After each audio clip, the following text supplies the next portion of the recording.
जय हिंद, जय महाराष्ट्र. मी advocate Nadeem Khan. आपण कायद्यातील काही महत्त्वाच्या व्याख्या समजून घेणार आहोत. आता आपण NDPS कायद्याकडे येऊया. कायद्याच्या कलम 1 मध्ये या कायद्याचे नाव काय असेल, त्याचे संक्षिप्त रूप काय असेल याबद्दल चर्चा केलेली आहे. आपली आधीच्या व्हिडिओमध्ये त्यावर चर्चा झालेली आहे. आता त्याच्या अंमलबजावणीचा प्रश्न आहे. हा कायदा कुठे लागू केला जाईल? हे लक्षात ठेवा की तो संपूर्ण भारतात लागू आहे. तो भारतावर राहणाऱ्या कोणत्याही भारतीय नागरिकावर देखील लागू आहे का? होय. लक्षात ठेवा की जर एखाद्या भारतीय नागरिकाने या कायद्याअंतर्गत भारताबाहेर कोणताही गुन्हा केला तर तो देखील NDPS कायद्याच्या कक्षेत येईल. जर भारतात कोणतेही विमान किंवा जहाज नोंदणीकृत असेल तर ते त्यावर देखील लागू होईल आणि हा कायदा त्याच्या सर्व व्यक्तींवर देखील लागू होईल. म्हणून अंमलबजावणी करणाऱ्याला हे माहीत असले पाहिजे की ते कुठे लागू आहे. तर ते संपूर्ण भारताला लागू आहे. जरी एखाद्या भारतीय नागरिक भारताबाहेर गेला तरी तो त्यांच्यावरही लागू आहे आणि जर असा कोणताही गुन्हा भारतात नोंदणीकृत असलेल्या कोणत्याही जहाजावर किंवा विमानावर झाला असेल तर ते कुठेही असो, हा त्या कायदा त्यांच्यावरही लागू आहे. कायद्याच्या कलम 2 मध्ये व्याख्यांबद्दल चर्चा केली आहे. आता आपण व्याख्यांकडे येतो. त्यापैकी काही महत्त्वाच्या व्याख्या आहेत. प्रथम आपण त्यांच्याकडे येऊया. आपण अंमली पदार्थांच्या व्याख्या वाचली आणि त्यात 3 महत्त्वाच्या नैसर्गिक गोष्टी आढळल्या. एक म्हणजे कॅनॅबिस म्हणजे गांजा, दुसरे म्हणजे कोका पाने कोका लीव्स आणि तिसरे म्हणजे अफू खसखसचा पेंडा ओपियम पॉपी स्ट्रॉ. आपण या तिघांना वेगवेगळे समजून घेण्याचा प्रयत्न करू.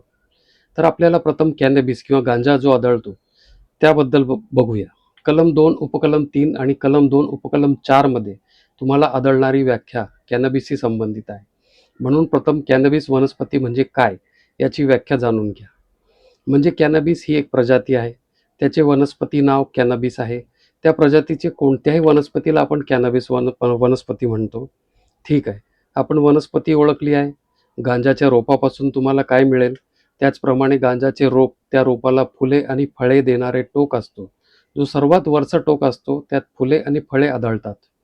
तो सर्वात महत्त्वाचा आहे आणि तो अंमली पदार्थांच्या सर्वात महत्त्वाचा वाहक आहे. त्याच्यात मादक पदार्थ स्वतःमध्ये ठेवण्याची क्षमता आहे. गांजाच्या फुलांच्या आणि फळांच्या शेवटच्या टप्प्याला आपण गांजा म्हणतो. गांजाचे अनेक भाग असतील. गांजाच्या रोपाला पाने, देठ, मुळे आणि फुलांचा भाग असेल, ज्याला सर्वात वरचा भाग म्हणता येईल. तर फुलांच्या आणि फळांच्या वनस्पतीला आपण गांजा म्हणतो. मुळात ते गांजा कुटुंबातील एक वनस्पती आहे. गांजा प्रजातीच्या फुलांच्या शेवटच्या भागाला आपण गांजा म्हणतो. आता जेव्हा आपण त्या कॅनॅबिस प्रजातीच्या फुलांच्या गाभ्याला रासायनिक पद्धतीने मिळवतो तेव्हा ते चरस बनते. जेव्हा आपल्याला त्याचे राळ किंवा रेझिन मिळते तेव्हा ते चरस बनते. आता आपण फुले येण्यास आणि फळ देण्यास मदत करणारा गाभा काढून टाकला आहे तर उरलेल्या पाने आणि देठाला काय म्हटलं जाईल? भांग.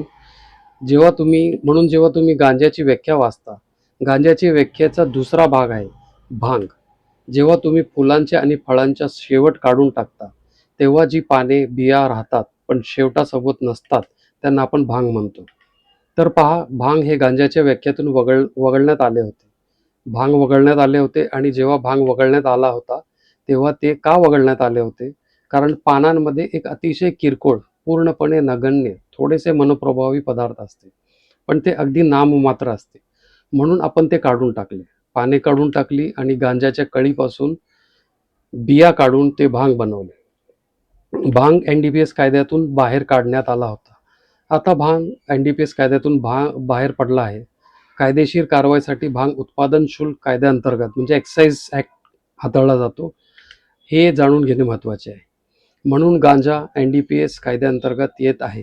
कारण गांजाचा तो भाग जो जो फळे आणि फुले देणारा भाग आहे तो गांजाच्या व्याख्येत येतो. परंतु गांजाची पाने आणि बिया त्या टोकांपासून वेगळी असतात. त्यांना भांग म्हणतात आणि भांग उत्पादन शुल्क कायद्याअंतर्गत एक्साईज ॲक्टमध्ये येत आहे.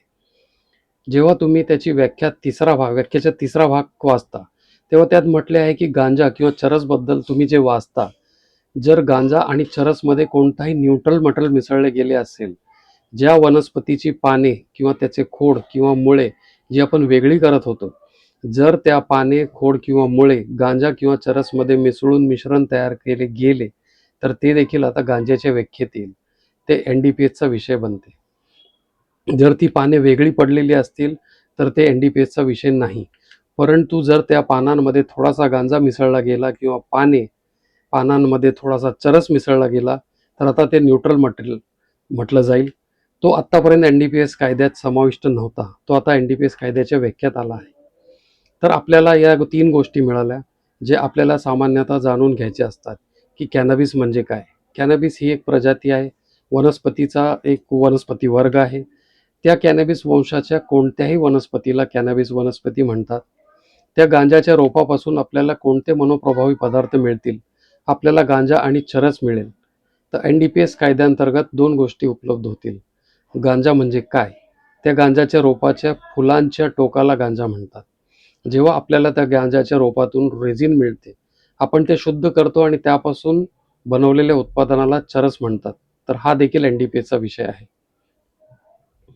या गांजा किंवा चरस सोबत वनस्पतीचा उर्वरित भाग, उरलेले न्यूट्रल मटेरियल म्हणजे काय, तर वनस्पतींचे इतर भागांमध्ये ज्यामध्ये मनोप्रभावी घटक नसतील, वनस्पतीचा तो भाग ज्यामध्ये सायकोट्रोपिक पदार्थ नसतो, त्याला आपण न्यूट्रल मटेरियल म्हणतो.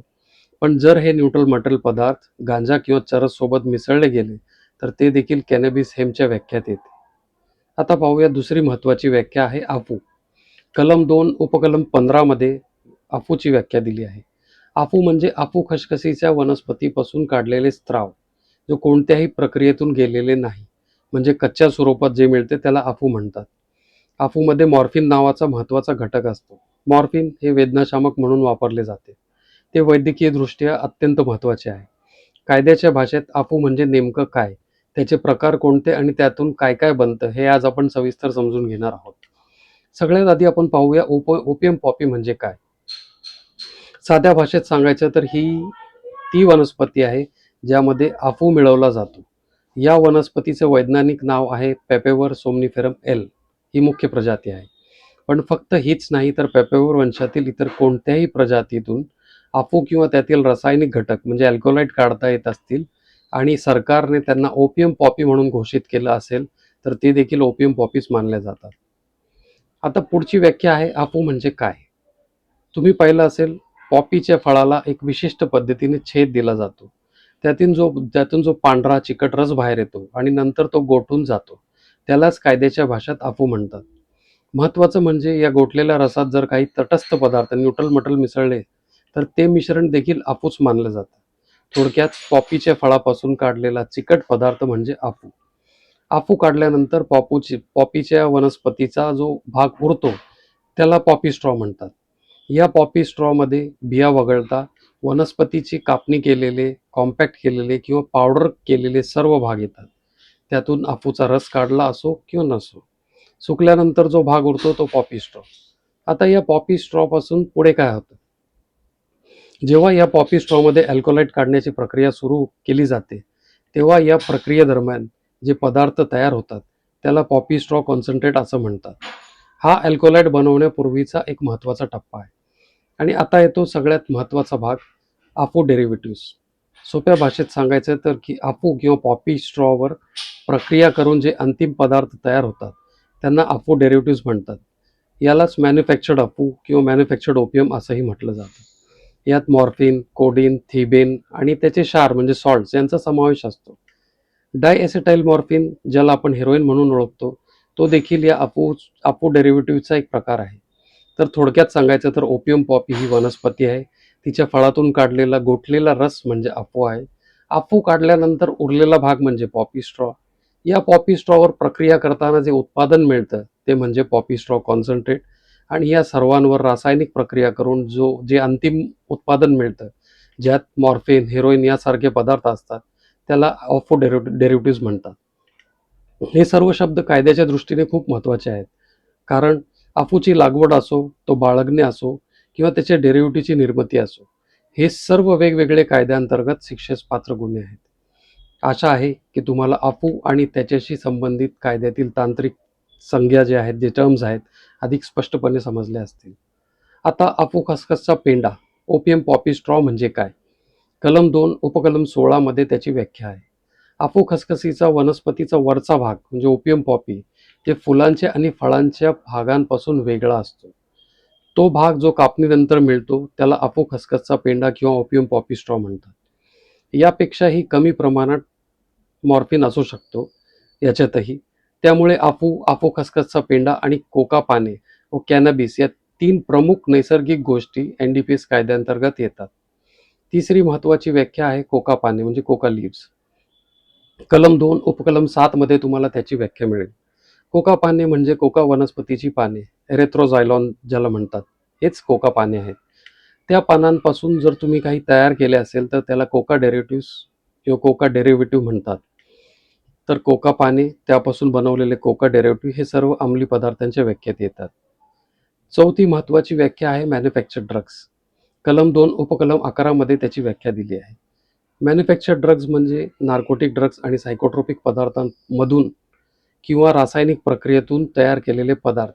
यामध्ये नैसर्गिकरित्या आढळणारे नार्कोटिक ड्रग्ज उदाहरणार्थ अफू, कोका पाने, कॅनॅबिस यांचा समावेश होत नाही, परंतु त्यापासून रासायनिक प्रक्रियेद्वारे बनवलेले पदार्थ जसे की हेरोईन जे अफूपासून बनवले जाते किंवा कोकेन जे कोका पानांपासून बनवले जाते, हे मॅन्युफॅक्चर्ड ड्रग्जमध्ये येतात.